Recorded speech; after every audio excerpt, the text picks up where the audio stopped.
Alright, this is Good by Better Than Ezra, and what we're going to do here is I'm going to teach you some of the chords that we're going to need to know for the intro of the song. I'm zoomed in on my left hand pretty close up here so that we can work on the chord fingerings first. Then we're going to zoom back out and work on the picking and strumming to the intro. So anyway, here we go. Let's start with the G chord. G looks like this. We're going to use our first finger on the second fret of the fifth string, second finger on third fret of the sixth string, and third finger on the third fret of the first string. And it should sound like that when you strum it. Next up is D.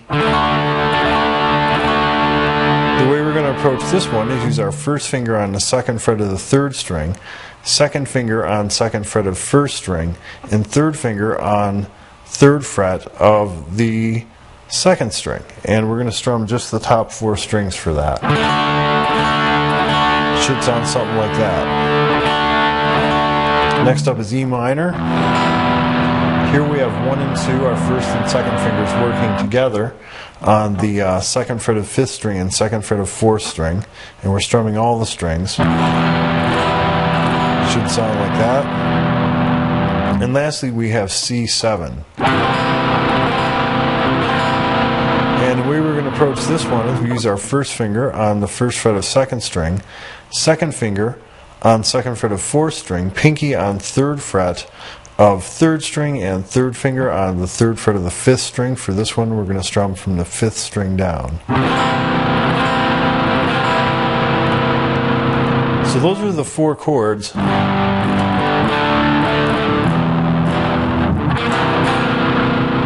that we're going to need to know for this song.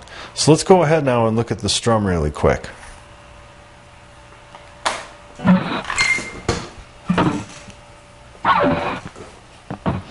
Okay, as you can see, I have my right hand over here, and basically the strum to this intro is going to go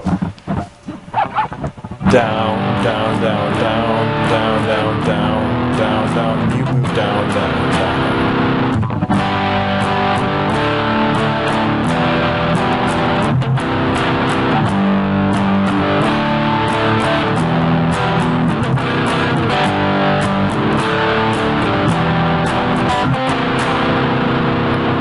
And when I do that mute, I'm actually lifting my fingers off the strings just a hair here, and using the heel of my right hand as well over here, and doing a quick up down strum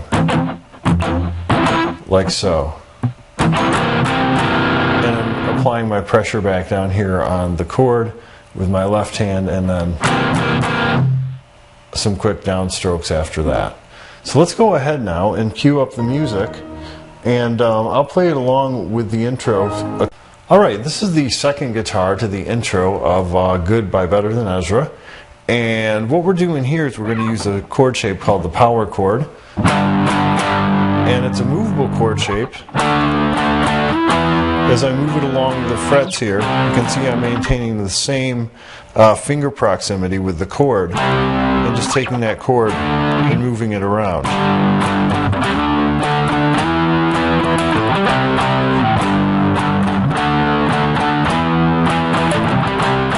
And the way we're going to fret this one is we use our first finger, and in this particular case we're on the third fret of the sixth string. Third and pinky are going to come over here to the fifth fret on the fifth fret and fourth strings, and we're only strumming the lower three strings. So we're going to do 3 of those. Then we're going to slide into the fifth fret chord up here with our root on the fifth string. So our index finger is now on the fifth string of the and fifth fret, and third and pinky are going to be on seventh fret of the fourth and third strings. We do 3 of those, then up the seventh, and then a couple mutes, and then we play the third. And we can hit those mutes as we slide down. So we lift our fingers slightly and then slide down to the third fret. So when we put the whole thing together, it looks like this.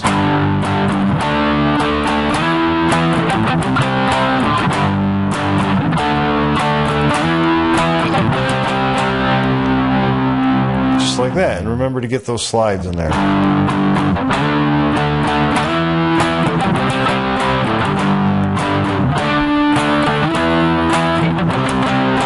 Which is something you can't hear that well in the recording, but it is there. You have to listen closely to both guitar parts in the recording to pick up all the nuances of what's going on. So there it is, the second guitar part to the intro. And by the way, as I mentioned earlier when we did the first guitar part, this is also the same guitar part that we hear in the chorus. Let's move along now to the verse.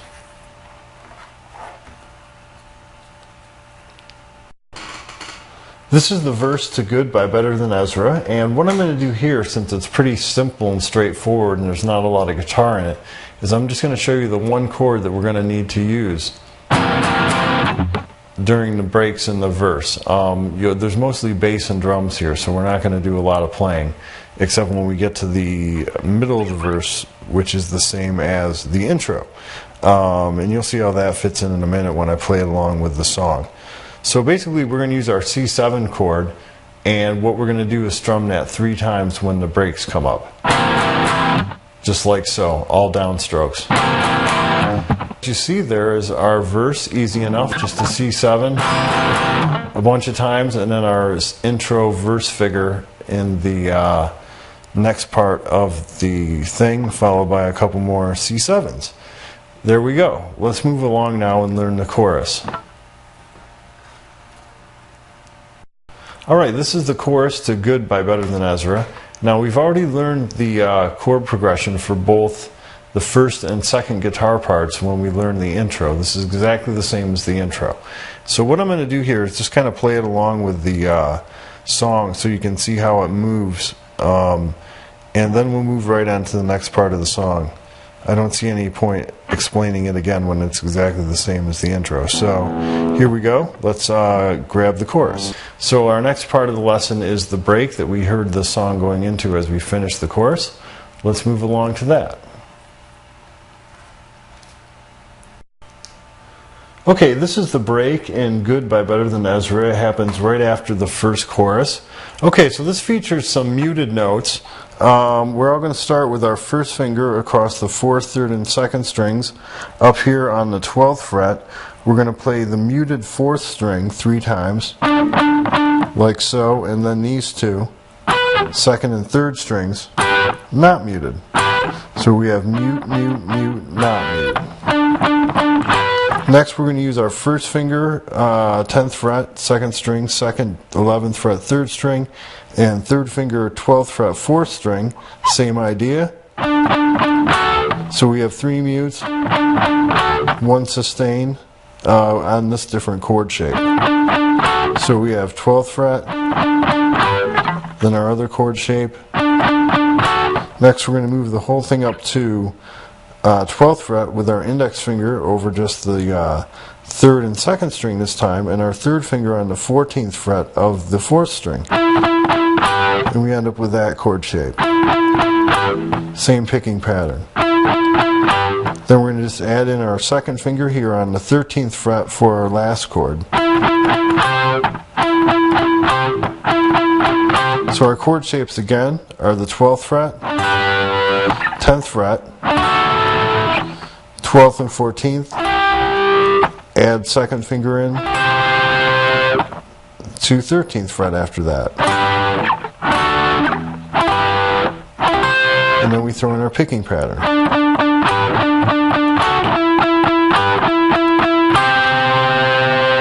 And that pretty much sums it up for the first break in the song.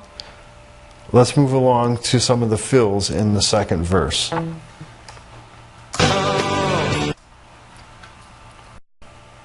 Okay, these are the fills in the second verse of the song. There's 2 different fills, and we're going to go over them both. Okay, as you see, that one is a little bit repetitive. It's the same thing twice, then a variation on it the 3rd time, and then the same thing the 4th time. And we're going to go over the whole thing. It's all based here on the 3rd fret, kind of a G chord shape of sorts, if you're familiar with the bar chord G chord and having it kind of split in half. We start with our index finger on the 2nd and 1st strings on the 3rd fret, just plucking those two notes. Then we're going to bring our third finger down here to the 5th fret on the 4th string, followed by second finger 4th fret, 3rd string. Then we're going to hammer to the 5th fret on that same string, and then pick 4th fret rather on the 3rd string, second finger after that. So it looks like this. And then we're going to finish it off with 5th fret, 4th string, and then we're going to go 4, 5, 4, 5, 2 hammers in a row. So we have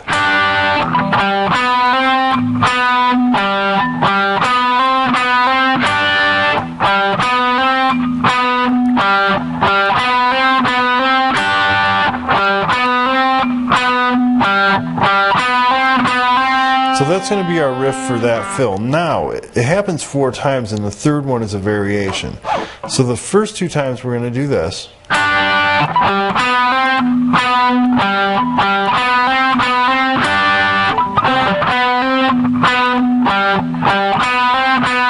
Third time, instead of starting with these 2 notes, we're going to start with our 4th fret, 3rd string, second finger note here. And then we're going to just finish off the lick.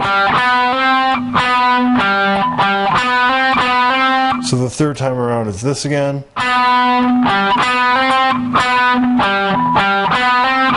Then we finish it off with our original lick.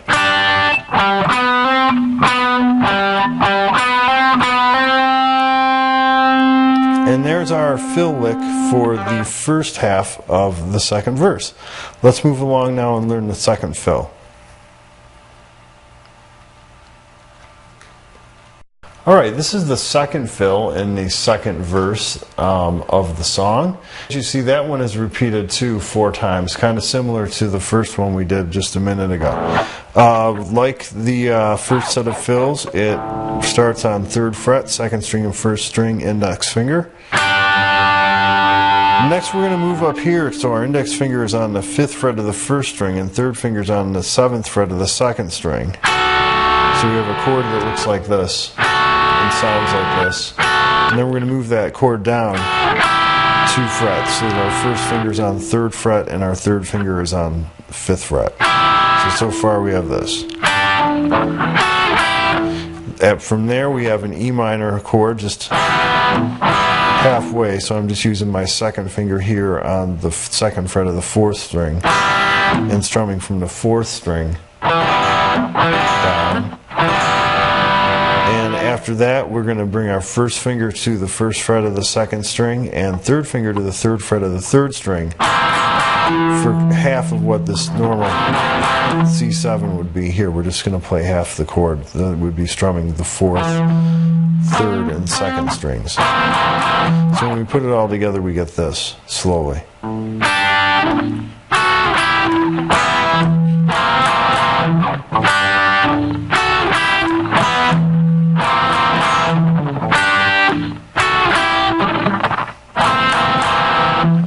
Something like that. So basically that happens 4 times in a row, and it's a little hard to hear in the mix because there's 2 guitars playing at the same time, both different things. But if you listen close, that is what's going on.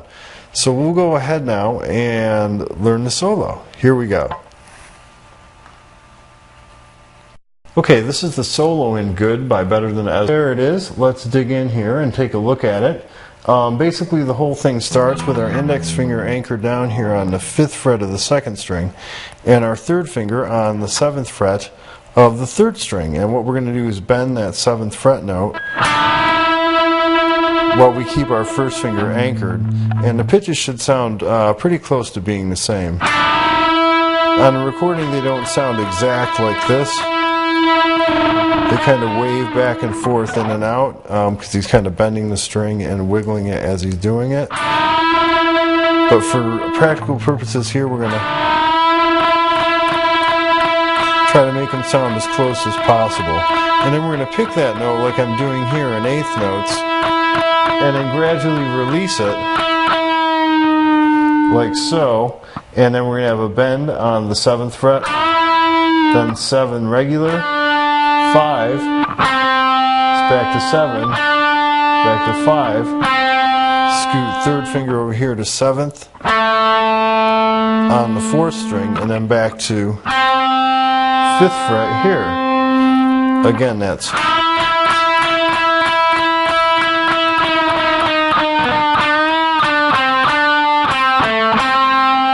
and you want to listen close to the recording to get exactly where this bend kind of comes down gradually so you can lock it in with the music. It's kind of hard to explain when you're not listening to the music along with playing the song. So maybe get SoundForge or one of those looping programs and loop the solo and try to play along with it over and over till it's locked in. That's what I do usually to figure out solos and also practice them before I make the videos. Alright, next step. We're going to use our first finger anchored on 5th fret of 1st string and our third finger over here on the 8th fret of the 2nd string. And we're going to do a little bend figure like this. And what I'm doing here is I'm bending the 8th fret on the 2nd string with my 3rd finger and anchoring my 1st finger here and picking that note twice. So we're going bend, 2 notes here. And that happens 5 times in a row in the solo. And then we're going to go 5th fret, 2nd string with our index finger, then 3rd finger to this high note up here on the 8th fret of the 1st string, and then 2 5th fret on 1st string notes. So that whole sequence looks like this: 1, 2, 3, 4, 5. Swap over to this string, 8, 5, 5. Again, that's 1, 2, 3, 4, 5. Like that. From there, we're going to go one more of these, then 3 of these, 1, and that was just, those 3 are just bend, single note, bend, single note, bend, single note. From there, we have these things, notes played simultaneously. That's the bent note and also the 5th fret note here 4 times, and then just a regular 8th fret note here. So that whole section would look like this: 1, 2, 3, 4, 5. 1, 1, 2, 3, 1, 2, 3, 4 simultaneously, and that note. So if we look at this in 2 sections, the first being this bend,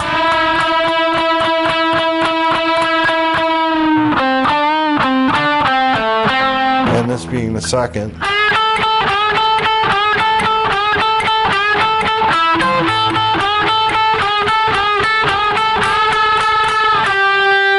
there's our whole solo. So do your best to try and lock it in with the music. I can't stress enough how important it is to try playing it along with the recording for this type of solo. Let's go ahead now and look at the end of the song. Alright, there is one last guitar part in the song Good by Better Than Ezra that happens in the last chorus, kind of going out to the end of the song. It sounds like this. It goes.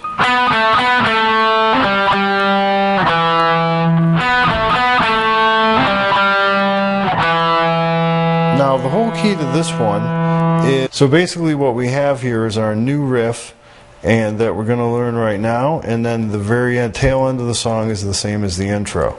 So let's go ahead and learn the new part. It's going to go 3rd string, 3rd finger, 4th fret to 1st finger, 2nd fret, 3rd string. So we have that twice.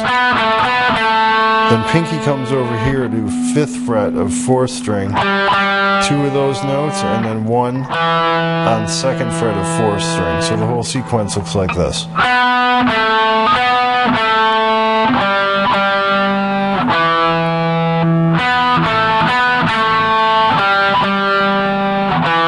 So there's our first sequence of notes we're going to do, and as I said earlier, the tail end of this is just a G chord held out, and then we're going to go